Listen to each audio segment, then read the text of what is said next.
Welcome to Short Scale Modelling.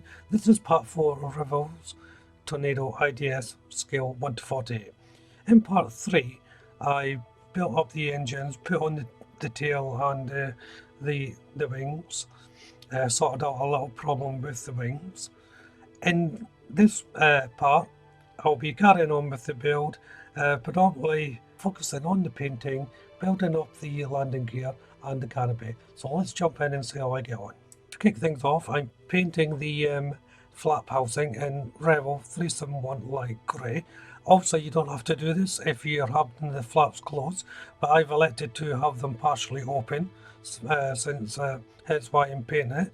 I did paint it a darker colour originally, what the instructions were calling for, but I decided to go for the lighter colour in the end. The location points for these flaps are nicely situated. You just really need to push in these flaps. A tiny little bit of cement will do the job here. Next is the air brakes. There's 3 components here: the housing for the piston arm and of course the piston arm itself. The location points for these are nicely situated, just like the flaps. It just sits in there without too much difficulty. If you're having the air brakes open, which I am, you probably want to make sure that the piston arm or rod is attached to the model itself before attaching the actual air brake. This just makes it a lot easier to fit, but also dry fit it as well. This is what I'm doing here, just dry fitting it to make sure everything is okay. So as you can see, it's a nice tight fit, so you won't have to try and hold this up while you're fitting the piston arm, which I'm doing now. Next up is the engine brackets. Now the instructions say put these on after the engine's in place. I would actually counteract that and say put them on before you pop in the engine. It just makes that a lot easier. There's not a lot of room in there. You may struggle to do it. As you've seen from the previous video, I had included the engine at this point, so I popped it back out and then placed them on that way, because I was having great difficulty getting them to fit because they were so tight. Next to go on is the cowling. These were a beautiful fit. There wasn't much trouble whatsoever with these. Even though I had a little bit of gap and issue at the tail end, these seemed to fit in quite well. And it was obviously the same for the underside as well. A little bit more difficult to fit these ones because they don't rest solely onto the engine, so you have to make sure they are in alignment. Onto the landing gear. This is the front section of the landing gear. There's a few components on each wheel that's got to be made up. I would suggest in this case, make sure you build them before painting them.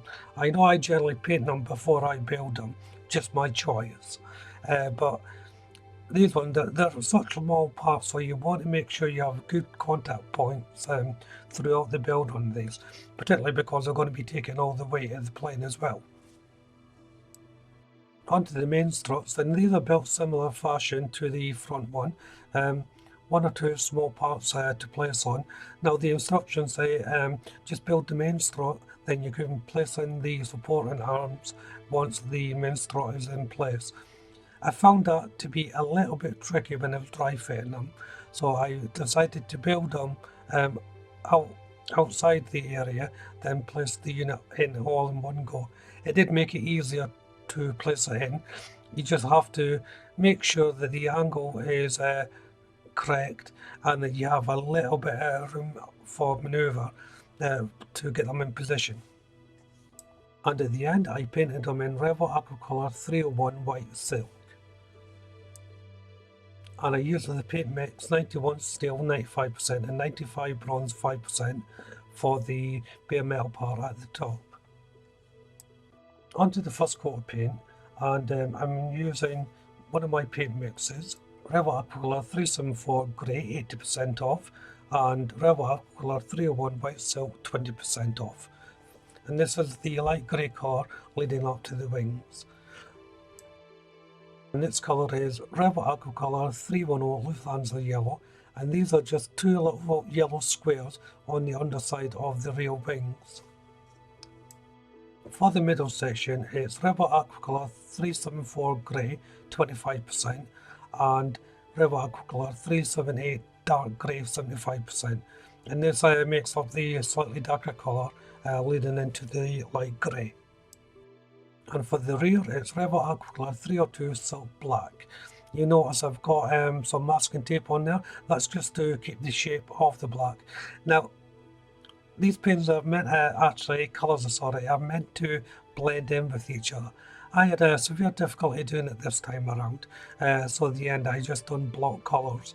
Not exactly like how it should be, but it was the best I was able to do. For the very edge tip of the wing, it's 06 Tar Black, just on the tip. Now there is a decal for this as well if you don't want to paint, but I prefer just to paint it in. I'm using Revell Aquacolor 57 Grey here, and this is just at the point where the wing goes underneath the mechanism. There's a little lighter grey border that gets painted in.